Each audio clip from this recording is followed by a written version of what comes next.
کسی ملک پر ایک بادشاہ حکمران تھا جس کو مختلف اقسام کے ٹیکس اور کئی اقسام کی مد میں بھرپور آمدنی حاصل تھی۔ بادشاہ کی آمدنی کا عالم یہ تھا کہ شاہی مال کی وہ جگہ جو کہ خزانے رکھنے کے لیے وقف تھی، ایک بہت عرصہ پہلے مکمل طور پر بھر چکی تھی، اور نتیجے کے طور پر بادشاہ نے محل کے قرب و جوار کے مکانات خریدنا شروع کر دیے تھے تاکہ خزانہ ان میں رکھا جا سکے۔ تاہم اب حالت اظہار کو یوں تھی کہ قریب قریب کے مکانات شاہی خزانے سے مکمل طور پر بھر چکے تھے، اور محل کے اطراف قرب و جوار میں کوئی ایسا مکان نہ بچا تھا جو کہ بادشاہ کے خزانے سے نہ بھرا ہوا ہو۔ ایک دن بادشاہ محل کی چھت پر پہنچا اور اس نے محل کی اطراف کی جگہوں کو بغور دیکھا کہ شاید کوئی جگہ ایسی ہو جو کہ خریدنے سے رہ گئی ہو، لیکن بادشاہ کو شدید قسم کی مایوسی ہوئی جب اسے بتایا گیا کہ محل کے اطراف کے تمام تر مکانات خرید کر اس میں خزانہ بھرا جا چکا ہے۔ بادشاہ سخت کشمکش اور الجھن کے عالم میں کھڑا تھا کہ اچانک ہی محل کے نیچے سے گزرنے والے فقیر نے محل کی چھت پر بادشاہ کو کھڑا دیکھا اور فوراً ہی بادشاہ کو مخاطب کیا کہ شہنشاہ، میں غریب تجھ سے تیری سخاوت کا سوال کرتا ہوں۔ بادشاہ نے فقیر کی صدا سنی اور سپاہیوں کو حکم دیا کہ فقیر کو مناسب مال دے کر رخصت کر دیا جائے، اور سپاہیوں نے فقیر کو فوراً ہی اشرفیوں سے بھری تھیلی پیش کر دی۔ فقیر بادشاہ کا شکر گزار ہوا، تاہم اس نے بادشاہ کی پریشانی بھانپ لی اور دریافت کیا کہ کیوں پریشان ہو۔ بادشاہ نے کہا، میاں تم کو تمہارا مقصد مل گیا، تم جاؤ، تم کیا ہماری پریشانی دور کرو گے؟ فقیر نے کہا، شہنشاہ، کہنے کو تو میں ایک فقیر ہوں، لیکن کیا پتہ کہ آپ کی مشکل کا حل میرے پاس موجود ہو۔ بادشاہ نے فقیر کی یہ بات جو سنی تو اپنی مشکل فقیر سے من و عن بیان کر ڈالی۔ فقیر نے یہ بات سنی اور زور سے مسکرا دیا اور بولا، شہنشاہ، بس اتنی سی بات کے لیے پریشان ہو؟ بادشاہ نے کہا، یہ بات تمہارے لیے اتنی سی ہوگی، لیکن ہمارے لیے یہ بہت بڑا مسئلہ بنتا جا رہا ہے۔ فقیر نے کہا، بادشاہ تم فکر نہ کرو، تمہارا خزانہ جو کہ اطراف کے گھروں میں ہے وہ سارے کا سارا ہی تمہارے محل کے اندر ہی سما جائے گا، اور مزید خالی جگہ محل کے اندر ہی نکل آئے گی تاکہ مزید خزانہ اس کے اندر جمع ہوتا رہے۔ بادشاہ فقیر کی یہ بات سن کر سخت حیران ہوا، پوچھا، وہ کیسے؟ فقیر نے کہا، جیسا میں کہوں اس پر عمل کرو اور پھر دیکھو کہ کیا ہوتا ہے۔ بادشاہ نے کہا، بتاؤ کہ کیا کرنا ہے۔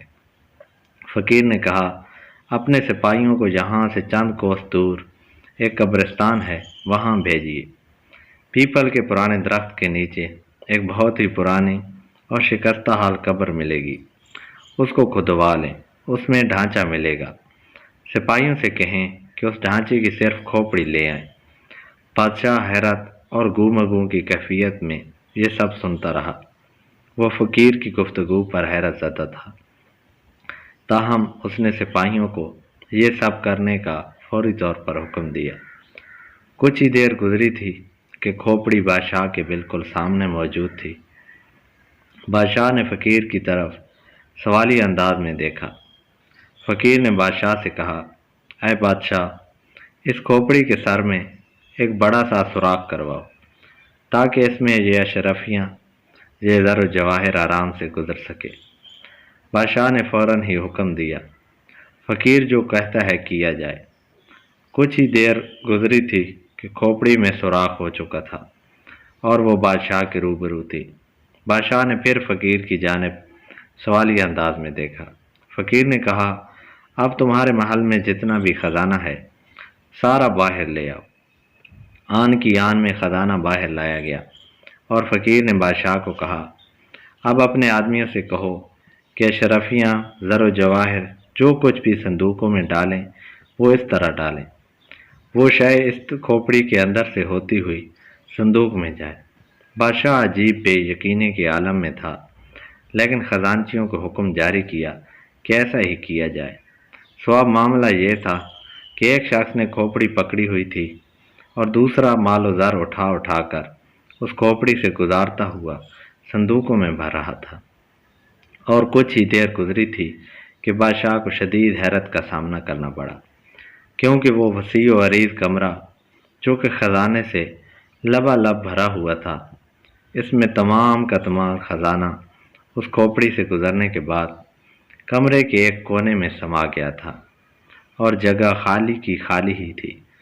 بادشاہ پر خوشی اور حیرت کے ملے جلے جذبات غالب تھے۔